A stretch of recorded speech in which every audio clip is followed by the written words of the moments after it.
I'm Jen Sui. I'm a health and life coach empowering women to break through their fears, be confident in their authentic self, and create thriving relationships along the way. This is the Find Your Freedom podcast.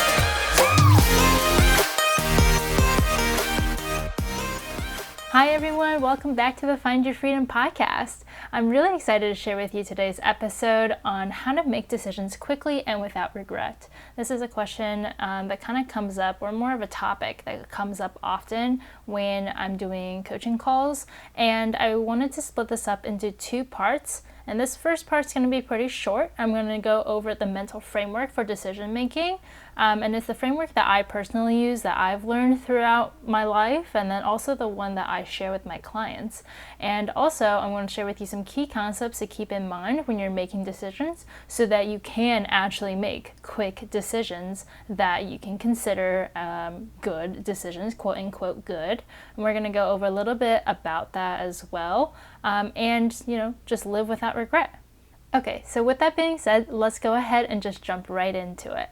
So when it comes to decision making and wanting to make decisions quicker, oftentimes this comes from a place where people feel confused. They feel like they need to take their time and really go through all these different options and opportunities in their head so that they can make an optimal decision. And I'm saying optimal in air quotes as well, because I question what is an optimal decision. Like, what is an optimal outcome? Because I think what happens is people conflate the idea that the outcome that they want, so whatever they want to come out of this decision, that is what would be quote unquote optimal, right? Obviously, we're people that are like, we want things to happen the way that we want it to. We don't want things to be outside of our control. And I think people especially hate feeling out of control. But I also believe that people suffer from analysis paralysis, where they're going back and forth in this mind drama because they are trying to optimize their decisions. And oftentimes the process of which they're trying to optimize their decision is based off of a matrix of possibilities that they created in their head. And they're just false assumptions or things that don't have any basis to go off of in the future. Like, for example, in relationships, even like the simplest thing of like, should I text this guy back or not? Like, what should I say? What if he doesn't respond? And I think a lot of times in people's heads, they go so far deep into the what if this happens, what if that happens, and they try to play out the whole scenario. So like, if I just matched with somebody on a dating app, should I text them like right now? Should I wait and like wait for them to see me a little bit, like create some interest? Okay, now that I texted back, like, okay, if I text back right away, right, and message them first, should I wait to respond once they respond? Like, what if they don't respond? Like, do I even like this guy anymore? And then it's just this mind drama that doesn't do any good, right? And you can even apply this to bigger decisions, like, should I quit my job and change my career? This is something that I've been seeing a little bit more often. I think especially because of the pandemic too, people were seeing that they weren't finding purpose or joy in their jobs. They weren't feeling fulfilled. And so it begs the question, should I quit my job? And even, should I change my career? Right? Maybe you're in investment banking or finance or something like that, or even like law. And I'm using those examples because that's what I've seen and heard most of, where people don't have high job satisfaction and they're like, should I change my career and like risk everything, risk like years of training and education to go pursue my dream? Maybe I want to create a business for myself.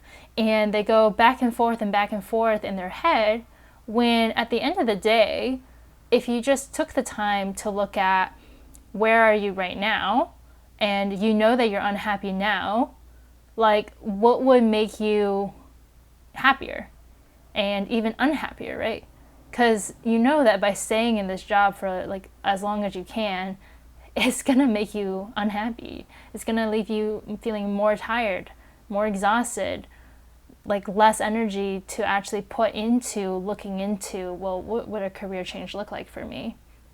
And so I guess that's something to just consider, is what is your mental state right now look like? What are all your feelings and what is your gut intuition saying?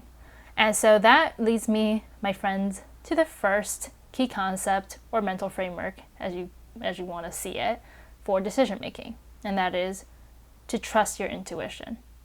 Okay, to trust your gut feeling, to just go with that first reaction of like, oh shit, like this is not what I want to do anymore. And that is this spirit of yourself, that is your highest self, tapping you on the shoulder, being like, hey, there's something not right here. And you'll see this in different ways, whether or not you consider yourself an intuitive person or not. Like, let me tell you right now, you are, because you're a human being. Everyone is intuitive. All right. It's just over the years, people have learned to ignore their intuition and to go with what the crowd says and what the path that was drawn out for you says. They were taught all these different things and was told all these different things by parents or teachers or friends, family partners, whatever it is, to influence their decision and cloud their judgment. So let me give you this piece of wisdom. Clarity does not come from thinking. It comes from doing. Let me say that again. Clarity does not come from thinking. It comes from doing.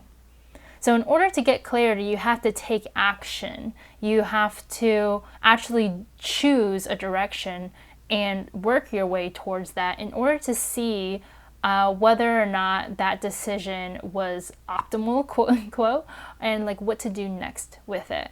I think too often we get stuck in that analysis paralysis again because we think clarity comes from thinking. You always hear people talk about or like parents and teachers and stuff telling you to think before you speak, right? And think really hard before you do, and like take your time on making decisions. And yes, there is like an appropriate amount of time that you can take if you're making like a really big change in your life. But for most things, I would say like 80-90% of things in life, you don't need to spend a shit ton of time thinking about it. You just don't. Because whether or not, like for this dating example, whether or not you respond back or not, and like whether or not he's the one, right? Because the intention there is you're trying to figure out if somebody is worth dating. You're not going to figure that out just by thinking all these scenarios in your head. You're going to figure that out by talking to them and seeing if there's any connection there, right? It's the action that leads to clarity. It's not the thinking that does it. Similar with that though, with the job and career change, it's still the doing that's going to create clarity. So by going to trust your intuition of this is not the job for me, or this is not the relationship for me, or this is not the life that I want, then that can lead you to, okay, whatever action that you do next is going to be a good action as long as it moves you away from the path that you are currently on, because you have discovered that that path that you're on is not for you. Trust your intuition, just do the damn thing, and keep doing it. All right, that is the first framework of decision making that's going to lead you to be able to take quick action in your life and without regret. And I say without regret because in that moment, if you are making decisions based off of your intuition, and we talked about how your intuition is your highest self, right? This is your spirit telling you like, hey, I know where I want to be. I know where you deserve to be. I know that you have such a great life set out for you, and this is not it. So that nudge that you feel that's telling you like this is not right is your spirit trying to show you like, hey, there's another path. There's a better life that's possible for you. But you have to stop doing this, and we have to take action now to do something else, right? That takes you closer to that. The more that you practice trusting your intuition and just taking almost like reckless action and staying in that state of action, that is where all the magic can happen. Now, the second framework or concept that I want to share with you to make decisions quickly is around this idea of making quote unquote good decisions, or like wise decisions, right? We're always like trying to ask for advice from other people and crowdsource, if you will, what we should do next. I feel like it's really interesting to think about how so often the question that we ask other people is, what should I do? It's not like, what would you do in this situation? Or like, should I do X or should I do Y or should I do Z? Should I do 1, 2, 3? It's always like trying to outsource and give the power to somebody else to help you make a decision.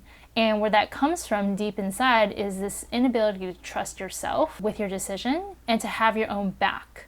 Because we're afraid of making mistakes. We're afraid of the consequences that can happen. We're afraid of the feelings that will come out of it if things don't go our way. But if you can realize that the worst thing that can happen is a feeling, maybe it is a feeling of regret, or maybe it's a feeling of unworthiness or failure, right? Everyone's so afraid of failure. Okay, if that's the worst thing that can happen, then you're not like dead, right? The worst thing that can happen is a feeling. Okay, so this is how you make good decisions. Good decisions are made from wisdom. Wisdom is created by lessons. Lessons are learned from mistakes, and mistakes are made from bad decisions. Therefore, bad decisions equals good decisions, all right? There is no such thing as a truly bad decision, other than maybe like killing somebody or killing yourself. I would hope that's inherent wisdom that you have from society or from, being raised as a human to not harm yourself and harm other people. But other than that, there's no such thing as a truly bad decision. Because remember, again, good decisions are made from wisdom. And you gain wisdom from learning from lessons. And you learn from lessons by making mistakes. And mistakes can only be made if you make bad decisions. So really, you should just go out there and make a shit ton of bad decisions because you'll learn from them. Okay, so obviously, that's a little bit tongue-in-cheek. It's not, don't actually just go out there and make all these bad decisions that you know are bad decisions, because then it's not actually a bad decision anymore, then it's just you going against your highest self. But you know what I mean. So take that framework, as well as the concept of just trusting your intuition, and that clarity is created from action, not inaction. And hopefully this will all help you to create more decisions, easier, and without resistance. Okay? So friends, I hope you enjoyed this episode so far. Like I said, this is a 2-part series, and in part 2, I'm going to reveal to you the top 7 questions to ask yourself when you're stuck in trying to make a decision to get instant clarity. Also, if you want to stop overcomplicating your life and learn the tools to do so, then make the decision to start one-on-one coaching with me. Just click the link in the show notes down below, or visit my site jensui.com/coaching. That's JENCUI.com/coaching to book your 30-minute clarity call to change your life as soon as possible. I'm telling you, your life can only be changed if you make the decision to do so. So make that decision. All right, friends, I'll see you in the next episode. Stay well.